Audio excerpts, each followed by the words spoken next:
Hi everyone, what's up? It's been a while I did a video or anything. The reason is that I had the flu and my voice wasn't very, as you can hear a little bit still. Anyway, there is something that I wanted to share with you all that I had mentioned. So on December 18, I was returning from Trinidad. I went there with my boys. They had the competition. So I was on a BW 526. I was returning from Trinidad and the plane had just landed at the Chedijagan International Airport. So I wanted to share this experience with you all because I know a lot of people fly, and this can happen to anybody. And so this is what happened, everyone. So it's a very short distance from Trinidad to Guyana, and there are rules that you have to abide by when you're on the plane. For example, 3 persons aren't allowed on the aisle and all that. So I wanted to use the washroom because I wasn't sure how lengthy it's going to be when I landed. So I didn't get a chance because filling up the 3 immigration form alone was take up all the time. So by the time I was ready, I had to put on my buckle for the plane to land. Now, when the plane landed, I asked the flight attendant that I wanted to use the washroom, okay? And she said, okay, because as soon as the plane landed, So I went to the washroom. Now, by the time I got out, and it was very quickly, I got out of the washroom, everybody was standing in the aisle. Now, I couldn't, so I have to walk back to get to my kids, right? Now, I had no phone on me or anything like that. Now, this is what happened. While I was trying to some people allow me to pass, so I got close. I was getting closer to where my son was sitting in seat 19. There was this woman. So this is what I said to her, guys. I said, could you kindly step aside, because it's natural that if someone is passing, the move and they give you the way to pass. So I said to this woman, I said, could you kindly step aside, that I'm getting to my, and she started off on me and she was going on and on. So I was really tired. I was getting the flu. I didn't have time for none of that. So right away, I didn't argue back with her. I went to the flight attendant and I said, hey, I'm trying to get to my kid, and they wouldn't know where I am. I don't have my phone on me right now, or had nothing on me to communicate with them. Anyway, the flight attendant say, okay, just now the people are gonna come off. You're gonna get to your kid, okay? But what was really crazy is that it was a full flight, because some people are gonna wait onto the plane for other people to board, and while some was they were disembarking. This woman was going on and on and on, and the flight attendant, she was not very I told her, the woman continued to verbally go on and on. She had a verbal diarrhea. She was going on and on at me, and I really was tired. I had no time or no mood for all this nonsense. So the flight attendant didn't even try to diffuse. I tried to stay quiet to diffuse the situation, but the flight attendant did not even try to diffuse the situation. She allowed the woman to keep going on, and the woman was hyped up by other people. She started to get tribal. So she get tribal, and because she began to hype up from other people in the plane, which is of her race, and she got so tribal, and she was like, oh, y'all don't, oh, shorty, shorty, she's short, but don't mess with short because I'm tall. I didn't know people suffer from so much inferiority complex that they pick on tall people. Short people pick on tall people. I mean, some people are ugly outside and they're real ugly inside, and there is no doubt, there is no excuse for that. And this woman is going on and on and on, and the flight attendant didn't even announce and say to my kid that please stay in your seat, don't whatever, don't get up, whatever. She did not try it any way to pacify or diffuse. There were 2 of them, at least at the time, at the back, when I complained to them, to diffuse the situation.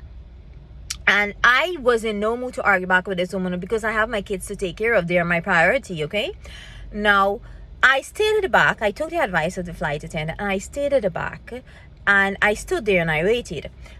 And I even asked someone to make a call, but they weren't getting through. I mean, so much for internet service. It's so poor on data connection. The person couldn't get through to my son. I don't know what was the story. Anyway, that was that, to get you to tell him to stay in the seat. I couldn't see, like I said, it was a full flight. Okay, some people had to remain in the seat who were going to the U.S. and some they were disembarking. This woman was disembarking, and she was going at me, and she was being cheered on. You know, people are really racist. They are so racist and tribal. And this whole one Guyana thing, I'm telling you, I will not be brainwashed that there is a one Guyana or racism doesn't exist. I will not brainwash myself at no point in time that nobody's ever going to get tribal or anything like that. Listen to me. This woman was being cheered on by other people, and you know what, everybody had fun, but they couldn't video because they know they would all go to jail for being an accomplice to assault. So she came towards me. Like I said, I had no phone, nothing on me, you know. I was just standing about it, and I told her, if you're suffering from inferiority complex, it's your problem, okay? But all I was asking is her to kindly step aside so that I could get to my kid, and she refused to do, and the flight attendant refused to diffuse the situation, and the woman got more spunks, and she decided to walk left. And the funny thing is that those same people, they gave her the space, like move aside for her to walk and come towards me, you know, to want to attack me. And she came. But I am a physically fit, strong woman, you know, and I was not, because I'm quiet I would allow somebody to come and attack me. I would not allow. And I try to stay quiet because I'm in an aircraft and I know what can happen in such a small space and everything. And like I said, I have my kids and I was tired and stuff, but a woman refused to, and she walked all the way from where she was standing and didn't give me a pass. I stayed at the back as advised by the flight attendant, and she came and want to try to attack me, and she tried to scram me or whatever. And obviously I will not, she didn't grab my hair, because you know when you're Indo-Guyanese that the first thing they try to take advantage you to grab my hair. But she didn't even grab my hair. I don't know who gave her all the spunks that she think that she could have really beat me up, but that didn't happen. She didn't scratch my skin. She gonna grab my hair because I went back at her, you know. I went into self-defense mode. And I'm grateful that a person of African descent, whether they're Guyanese or not, I don't know, I was where I was standing, he alone was sitting in that seat. He grabbed me by my jacket and he pulled me back, because trust me, that would have been really terrible, because when I get angry, I would respond accordingly. And I will not allow anybody to beat me up. I don't care who you are or what you are, or when you see me, I put my head straight. I don't interfere with people, and I don't tell anybody anything. I put my head straight. I do what I have to do, and I do it respectfully. I asked that woman to kindly step aside, and she somehow went off to see I'm power drunk. I don't know who she mistook me for or whatever. I don't work in a public service environment or any way that I could that I could be spiteful to anybody or anything. I asked her to kindly step aside. I need to get to my little son, okay? And she got a spunk. But you know what was really astonishing is the tribalism and the racism. This woman got so much spunks because she was being led on with all this hate, with majority over 75%, guys, of people on that plane was of one race, of the race that the woman was. They were over 70. So you imagine the spunks and the heat that was coming at me. And despite that thing happening, she went on for like 15 minutes. Nobody video it, you know. No, because they couldn't video it. And if they had video it and they put it up, they would have seen the direction that it was so hateful. Let me tell you, so hateful. And this whole one Guyana thing that this president does lecture about, and all these people with this one Guyana thing, well, let me tell you, Guyana got the most racist set of people that I ever come across in my whole life. Let me tell you, the racists, they are so racist. I went to Trinidad, and let me tell you, the people of African descendants, I had no problem with these people. Like literally no racism. They behave so very differently towards me, and respectable. I had no problem. Listen to me, no problem. And from the time I land back in Guyana, is like, is this my home country? I had to ask myself, is this my home country? Anyway, so much said. Anyway, I waited at the last, and I disembarked. She walked back quietly, you know, because she couldn't get to beat me up. She thinks she could have beat me up, but she couldn't get. She walked back quietly. as if she was dumb, straight to go wherever. And I went looking for a agent, a Caribbean airline agent, to report the matter to. There was none of them. I looked for the cop. I don't know where the cop outpost was. There was none of them. However, I made a proper report to the Timiri police station. I'm hoping that an investigation be launched. And I was also told that it was the duty of the flight attendant. That thing could have escalated, and it could have escalated. If that man didn't pull me away when I get in my self-defense mode, I don't know what would have happened, because I was reaching for her and that man pulled me away. Things like that can get very dangerous. Don't be overconfident that you can attack and beat up somebody because they're not responding to you, because they're not aggressive, or because they're quiet. Don't underestimate other people's strength. This woman was going on and on. She was being lead on by other people, the same set of people who I'm sure are not going to go to jail with her should she be charged for anything. They're not going to go to jail with her, but they were luring her on and probing her, and she was going on and on and on. Anyway, everything, I looked for a cop, couldn't find any, whatever. Anyway, I was tired, I had to go home, but I made sure I made an official report. But this is something I want to put out there, that racism is so rampant, and discrimination, it is so rampant. This whole one Guyana thing is a big fat lie. It is a real big fat lie. And it is not fair that only one set of people in this country can cry about racism and talk about racism and discrimination. No, people like me, Indo-Guyanese like me, we experience that too. We experience discrimination. We experience racism. And when we go to, I remember when a cop, when I was in an accident, when a woman of Afro-Guyanese descendant hit my vehicle across the road, completely across the stoplight, and she was wrong from back, hit me. I was stopped, and she came from all the way and just hit my car. My car fly over the road straight across the junction. And you know what? They wanted to like throw the blame on me. This whole one Guyana story is a big fat lie. And it's about time that people like me, when we experience racism and discrimination in system and wherever we go, we speak up and we talk about it. Because when we don't talk about it, then people are gonna think that all is well and okay, and that it's only happening to one kind of person of African descendant. No, racism and discrimination happen to people like me as well.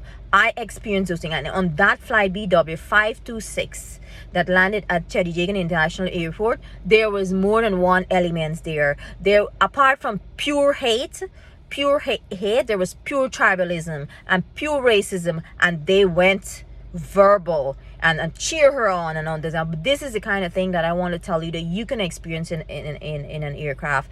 And to be honest, flight attendant is a waste job. Is a complete waste job. What you need is air marshal. Nobody needs to be served water. They could buy the water and walk with it on the plane. It's a complete waste job, because those flight attendants did not. Nobody cares if you can't do your job. Nobody cares how nice your makeup look and how well and whatever, and you need to close the windows or whatever they need. Nobody need that kind of thing. What people need is to be safe on an airplane. That is what people need. So flight attendant job is a total waste and useless kind of job. This is something I just wanted to share with you all before the year end, because it happened in 2023. And it will definitely I would definitely look at the way I travel on an aircraft, and it is not a safe space anymore. It is really, there are some very cruel people, and when their tribalism awaken them, man, you can see this. It wasn't even a political situation or nothing like that. This woman was pure hate at me, and she was being incited by other people on that aircraft. Man, I've never experienced. I mean, when you experience those things in the outskirts, when they're during a political time or anything like that, you're like, okay, this is what you expect. But this was an aircraft, guys. This was an aircraft. When this woman launched this assault on me, this was an aircraft. I'm telling you, my gosh. Anyway, I'm grateful that that no injury or anything or like that happened. I didn't get any scratch. He didn't grab my hair, or didn't get to grab my hair, because I'm tall, and I barred with my left hand while I was, in the self-defense mode. Anyways, I made a report to the police. I hope, well, look at my skin color. Nobody don't care, right? Nobody don't care. I mean, people like me shouldn't cry racism or discrimination, right? That is it. So the whole one Guyana thing is a big fat lie. I think the president should really wake up and address it. you know what, he should really wake up. And all those politicians, they should really wake up and address this whole one guy and a big fat lie. I will not be brainwashed into this one guy and a lie, one guy and a lie story. Anyway, I just want to let you guys know what was my experience, and I wanted to share it. I did some vlogs, but it didn't really come out good. I mean, it's Trinidad, and obviously it's crime and stuff, so you don't want to walk around, you know what I mean. I'm sorry about that. So see you all for the new year 2024. Bye.